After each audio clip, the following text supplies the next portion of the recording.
Eh bien, on va continuer le travail en cette belle journée printanière, comme vous pouvez le constater. Waouh!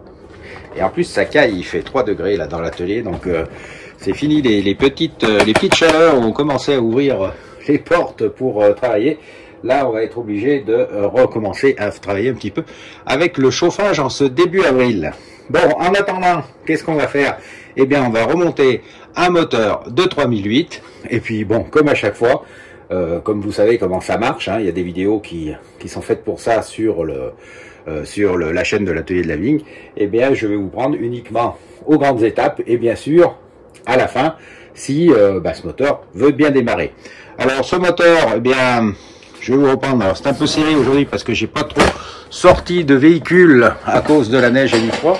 Ce véhicule, eh bien, on l'avait démonté ensemble. Ça vient de cette caisse-là. C'était un moteur donc d'un 3008 blanc. Donc, on va continuer.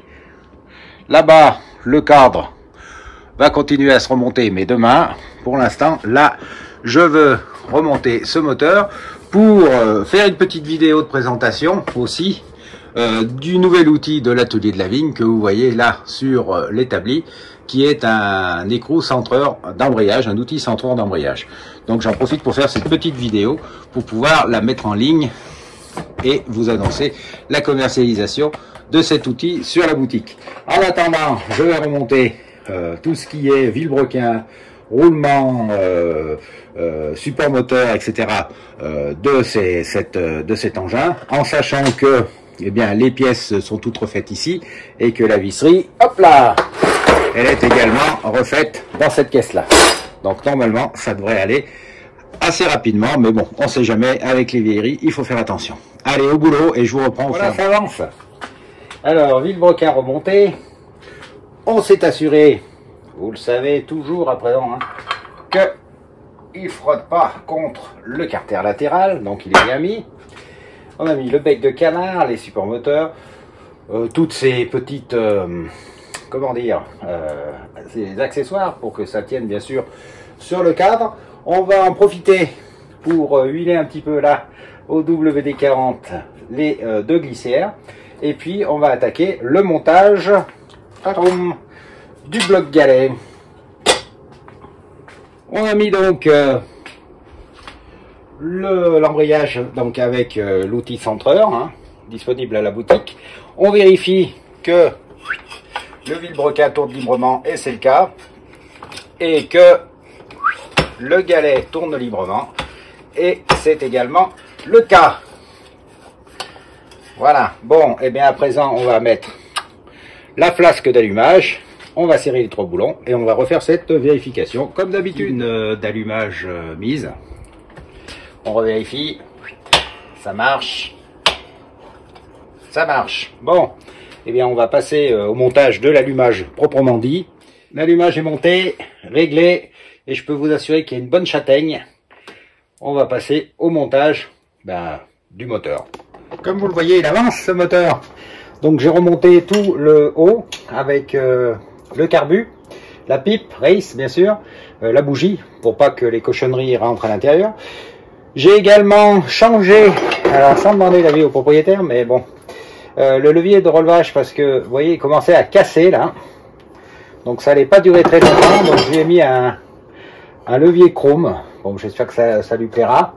Sinon, on pourra toujours remettre l'ancien. Je fournirai un joint de culasse, bien sûr. Et puis là, je vais attaquer le remontage donc de la vis de pige déjà, pour pas l'oublier, comme ça m'arrive assez souvent. Vous l'avez vu sur les vidéos.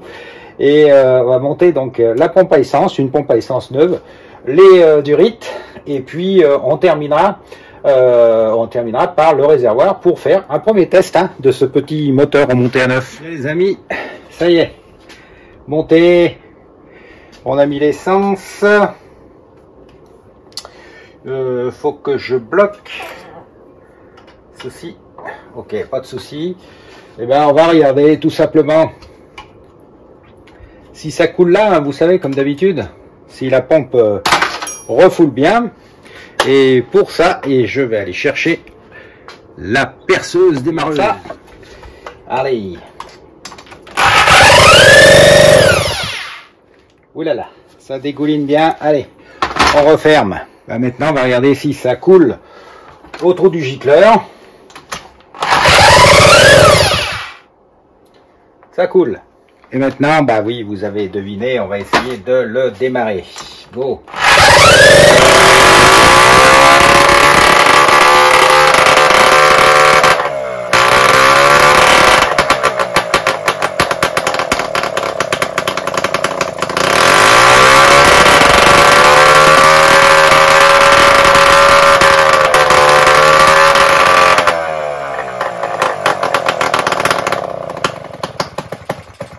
Bon, alors vous l'avez vu, le Solex pour les blancs fonctionne.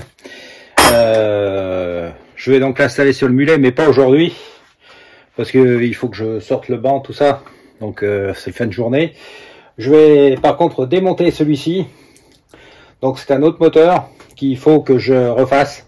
Donc je vais en profiter de cette fin d'après-midi pour le défaire. Alors le défaire, je vous montre pas comment on fait, hein, vous le savez, il y a des vidéos. Je vous prends simplement à la fin pour faire un petit débriefing dessus. Alors celui-là, normalement, il faut le monter en 39.5, stage 39.5, finition noire. Et il sera monté avec un pot race. Voilà. Bon, allez, on démonte ça en vitesse. Oui, quand je vous dis de serrer le deuxième écrou fortement, faut le serrer fortement avec modération, parce que là, vous voyez, avec ce bras de levier pour tourner un écrou d'embrayage, ça s'appelle de la connerie, hein. Donc, je sais pas qui a réalisé ce moteur avant, mais c'est là, c'est n'importe quoi. Ça, c'est le meilleur moyen pour bousiller un moulin. Et normalement, ça doit se dévisser en douceur. Et là, il faut forcer comme un âne. C'est vraiment n'importe quoi.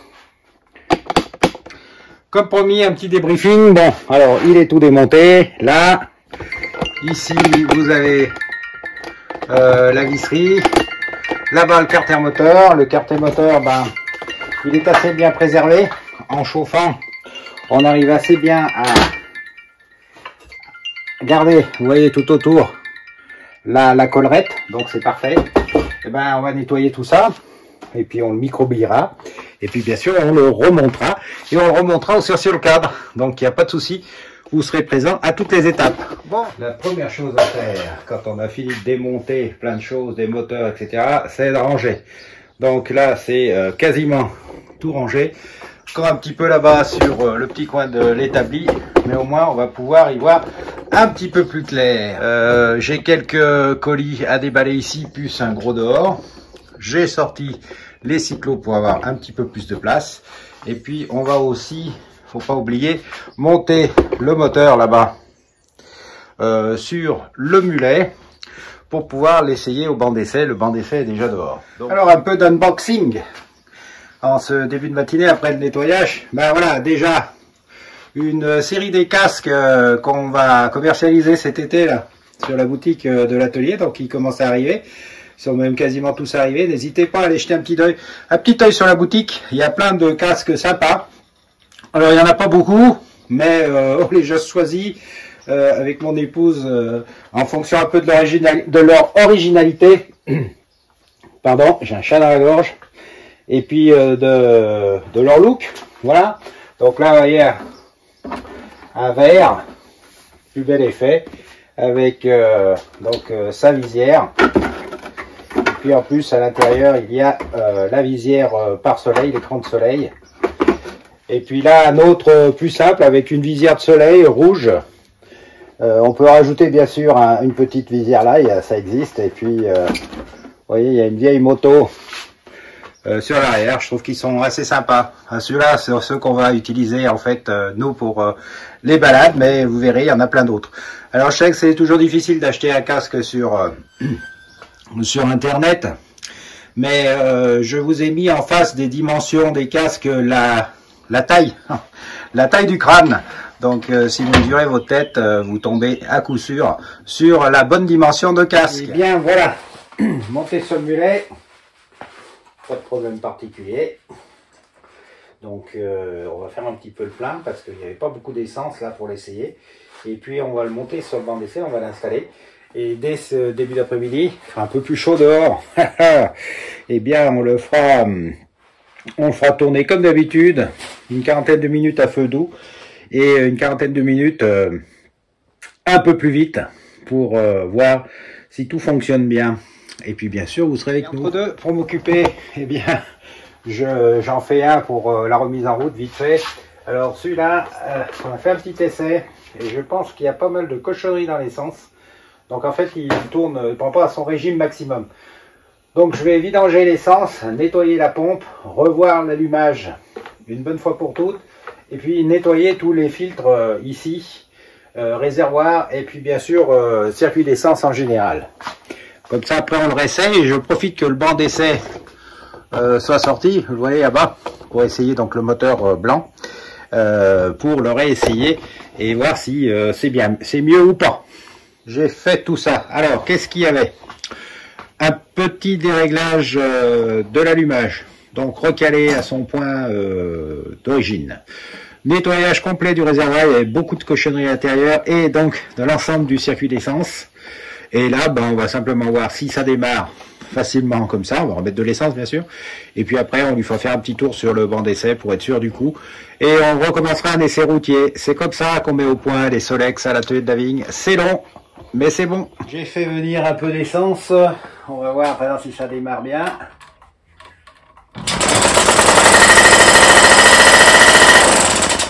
Bon, bah c'est impeccable.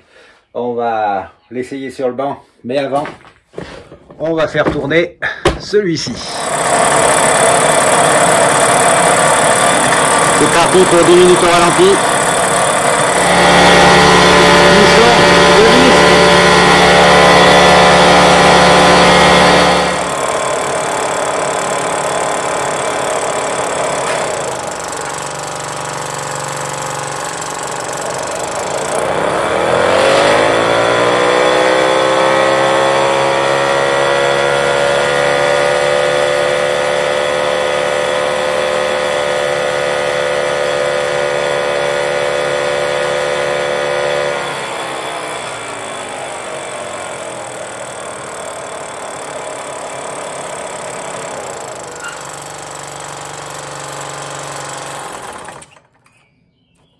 Bon, comme vous pouvez le voir, il fonctionne. On va vérifier bien sûr si l'allumage est resté bien calé, qu'il n'y a pas de fuite d'essence de droite et de gauche. Et puis on va le peaufiner, remonter les carénages, les caches. Envoyer bien sûr cette vidéo à son propriétaire pour lui dire que tout va bien. Vous voyez, il a tourné pendant donc 2 fois 40 minutes. Il tient bien le ralenti, vous l'avez vu aussi. Et ensuite, on pourra bien sûr l'emballer pour le retourner. Voilà, si vous avez des moteurs à faire à l'atelier de Davigne, bah c'est sur le même principe. Vous l'envoyez, on vous le refait, on vous fait une vidéo finale pour vous montrer comment ça marche, donc comment ça devrait marcher bien sûr après sur votre cyclo. Et puis à la fin des travaux, bah, il y a le règlement. Alors le règlement, bah, il y a des nouveautés, hein, vous l'avez vu peut-être sur la boutique, paiement soit par chèque, soit par virement, soit PayPal, soit même à présent un PayPal 4 fois sans frais. Donc vous pouvez même à présent étaler, j'allais dire sur plusieurs mois, la réfection par exemple de votre moteur, ce qui est pas mal des fois. Voilà, et ben allez, on passe à la suite. Alors la suite c'est bien sûr d'enlever ce mulet du banc d'essai et puis de mettre le 5000 orange à la place pour faire, bah, non pas 40 minutes là, mais on va faire 10-10 parce que je sais que le moteur fonctionne. Il fallait juste voir si le nettoyage du circuit d'essence et le réglage fin de l'allumage ont suffi à résoudre ce petit problème de manque de puissance.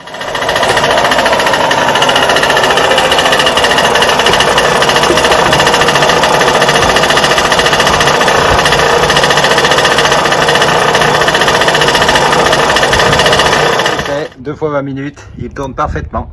Je vais remettre les capotages et on fera un petit essai dans le coin avant de refaire une vraie balade. Mais ça devrait être bon. On commence une nouvelle journée de travail. Bon, alors, qu'est-ce qu'on va faire? On va démonter le moteur du mulet dans un premier temps pour le finir. Et puis bien sûr le rendre à son propriétaire. Ça c'est le premier point. Le deuxième point, vous le savez, on a essayé hier le 5000 orange. Donc on va lui remettre ses bricoles. Voilà, ça se démonte. Alors pour ceux qui qui ont laissé des commentaires ou des mails en disant que là, les moteurs sautent beaucoup pendant les essais, c'est pas normal. Je vais simplement leur montrer pourquoi. Comme ça sera plus clair. Et vous voyez le pneu là, bah il a eu plusieurs usures suite à des essais moteurs avec des essais d'embrayage qui marchaient plus ou moins bien. Et donc bien sûr à certains endroits il est creusé. Donc quand vous utilisez ce pneu, bah, dans les essais, évidemment le bloc moteur bouge beaucoup plus. Donc voilà pourquoi, rien de grave, pas un problème de cylindre bloc, de glissière ou quoi que ce soit. Au contraire même, ça veut dire que les cylindres blocs et les glissières font extrêmement bien leur boulot, puisqu'ils épousent vraiment les irrégularités du pneu, et donc de la route aussi, par la même occasion, et que le pneu reste toujours en contact avec... le galet, pardon, reste toujours en contact avec le pneu, et c'est l'essentiel bien sûr sur un Solex. Alors bien sûr ce pneu, il a fait pas mal d'essais, depuis pas mal d'années, il faudra bien que je pense à le changer un de ces quatre. Et hop les amis, c'est terminé, remonté, vous voyez, il est tout beau, tout blanc. Le levier lui va pas mal. Alors le problème de ces cochonneries de levier qui sont vendues un peu partout, c'est pour ça qu'on n'en vend pas à l'atelier de la vigne, ou en tout cas pas des refabrications, c'est que ils sont trop étroits ici. Et on est obligé de limer la cloche là pour que ça aille le mieux possible, et même en le limant on arrive à avoir la cloche légèrement de travers. Donc voilà, je comprends pas pourquoi on fait pas des beaux leviers comme il faut, correct, etc. Bon, alors nous à l'atelier de la vigne, ce qu'on essaye de faire c'est une belle fabrication, et je pense qu'on va s'orienter vers ce modèle. Là on est en train de le tester, donc vous verrez c'est un modèle donc en inox. Alors, il sera peut-être simplement en fer après, par la suite, pour des raisons de coût, parce que, bon, faut pas non plus après. Mais bon, c'est toujours pareil, la qualité, ça se paye. Hein. Et après, on pourra éventuellement, s'il n'est pas en inox, surtout le peindre de différentes couleurs, le chromer, etc. Bon, voilà. Donc, on va sans doute s'orienter là-dessus, parce que ça, je commence à en avoir vraiment marre, que ça soit du chromage ou des peints en noir, rien ne va. Alors, d'abord... le goujon de moteur côté décompresseur, eh bien la patte du décompresseur est trop près du goujon, donc on est obligé de limer ou d'utiliser une clé spéciale pour visser ce goujon, c'est pas normal. Et en plus après, comme vous voyez, la coiffe de filtre à air touche du côté du levier, parce qu'il n'y a pas ce petit débord là qu'il y avait sur les anciens. Alors même si celui-là est bien tordu et cassé, mais il y avait un petit débord qui permettait de mettre la filtre à air droit correctement sans être obligé de râper, de limer, de poncer le filtre à air lui-même pour installer convenablement un levier. Donc ça devient un petit peu pénible, et quand ça devient un petit peu pénible, en général à l'atelier de la vigne, on fait une nouvelle pièce. Alors on la fera en petite série, ça sera pas bien sûr le prix dérisoire de ces leviers, mais de toute façon, comme c'est de la daube, ça vaut pas plus. Excusez-moi, je suis un peu agacé là, mais au moins ça ira surtout, et on est sûr que ça fonctionne, et en plus que ça soit solide, parce que là il n'y a pas de renfort du tout. Alors ça va sans doute tenir, il n'y a pas de problème, hein. Mais je pense qu'au bout d'un certain temps ça va se casser là vite fait, tandis que avec ce truc là, bah vous pouvez aller le garder ça pendant des années et des années et des années, comme les originaux. Voilà, petit coup de gueule étant dit. Maintenant que ce moteur est terminé, je vais le mettre dans sa caisse et puis dire au client qu'il peut venir le chercher sans problème. Et